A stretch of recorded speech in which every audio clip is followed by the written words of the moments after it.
Olá, pessoal. Sejam todos bem-vindos e bem-vindas ao meu canal. Eu sou o professor Jonathan Coutinho e vamos para mais uma aula de História.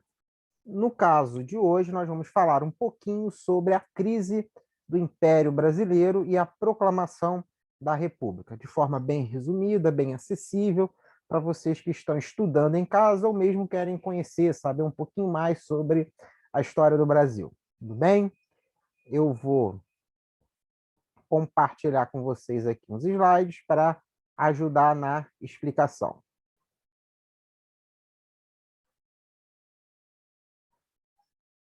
A crise do Império Brasileiro, aspectos do fim do Império e da proclamação da República. Aqui você tem uma das últimas fotos da família imperial brasileira, com Dom Pedro II ao centro, né? Abraçado a ele a princesa Isabel e o restante da família imperial.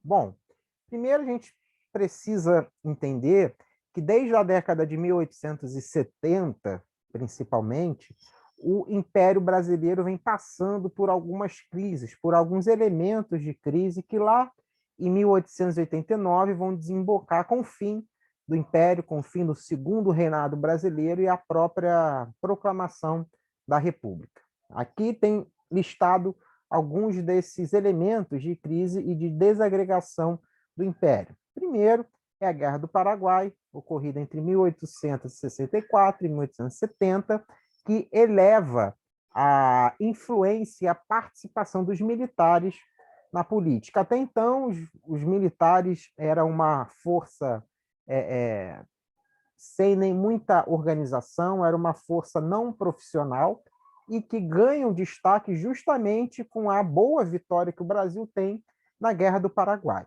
Saindo vitoriosos da Guerra do Paraguai, esses militares vão querer uma maior participação na política, coisa que não tinham, e até uma maior exigir, né, do Estado brasileiro uma maior profissionalização.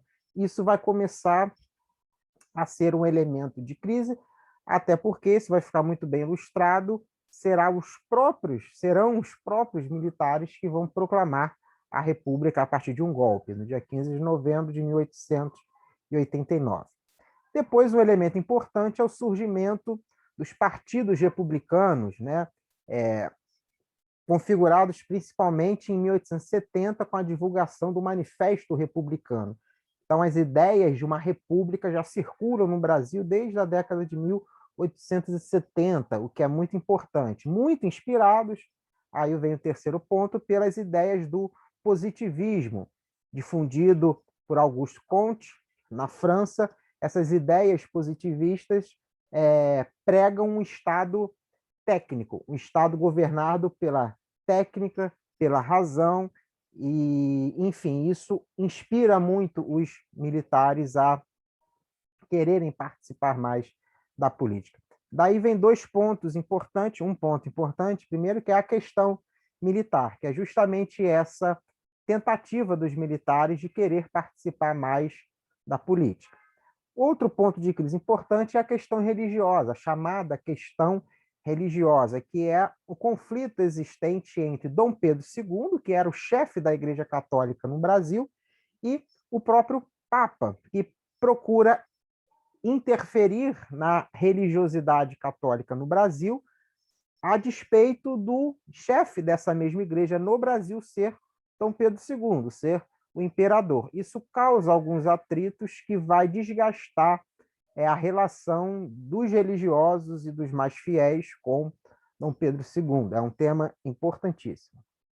Depois tem a pressão de setores das elites urbanas e de setores da imprensa também, já vendo no reinado de Dom Pedro II um governo ultrapassado, que não teria futuro. Lembrando que o Brasil foi o único país que adota o modelo monárquico imperial nas Américas desde o fim dos períodos de colonização. Teve algumas outras experiências, como no México, mas rápidas. O Brasil é o país onde vinga o império por aproximadamente aí 80 anos. Tudo bem? 60 anos, perdão.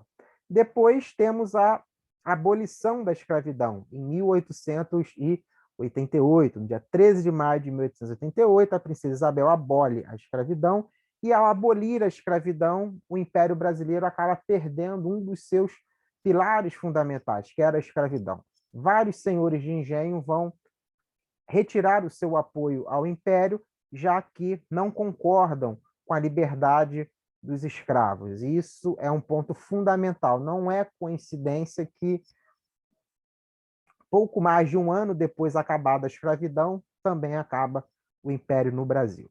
E também tem a própria futura, a previsível sucessão de Dom Pedro II, já que Dom Pedro II não tinha filhos homens vivos, adultos, e quem assumiria o seu reinado, faria um terceiro reinado, seria sua filha, Princesa Isabel, que era casada com Conde D, um francês. Então, isso causa um certo mal-estar no Brasil, dentre as elites brasileiras, por causa da sucessão depois da eventual morte de Dom Pedro II. Isso tudo misturado leva a um clima de muita insegurança que vai culminar em 15 de novembro de 1889 com a proclamação da República. Aumenta as tensões, né, entre o Estado monárquico e com os militares, e também com a própria Igreja. As ideias positivistas se tornam muito fortes dentro do Estado, dentro da organização militar, e inspiram a organização do Estado e os militares para conspirar contra o Estado monárquico.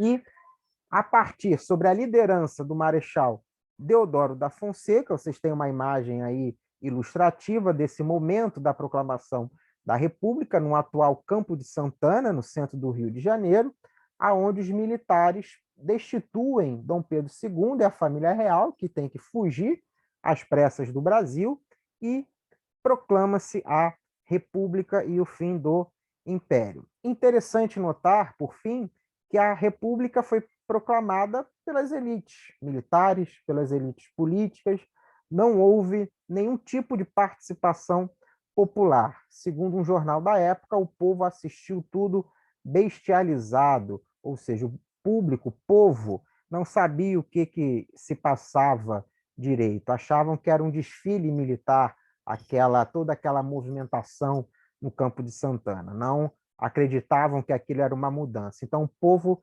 desde o início da República, não é inserido. O povo e agora os ex-escravos também, há pouco mais de um ano, libertos. Isso diz muito de como vai ser o próximo período da história do Brasil, que é o período republicano, que já nasce sem a inserção do povo, dos mais pobres, dos menos privilegiados na vida política. A proclamação da República foi um golpe militar e um golpe elitista, sem a participação do povo. Isso é importante deixar bem claro. Certo, pessoal? Bom, espero que o vídeo tenha agradado, espero que vocês tenham entendido um pouquinho da matéria. Qualquer coisa podem perguntar para mim aqui no chat que eu respondo a vocês. Tá bom? Grande abraço, não esqueçam de se inscrever, de curtir e até a próxima.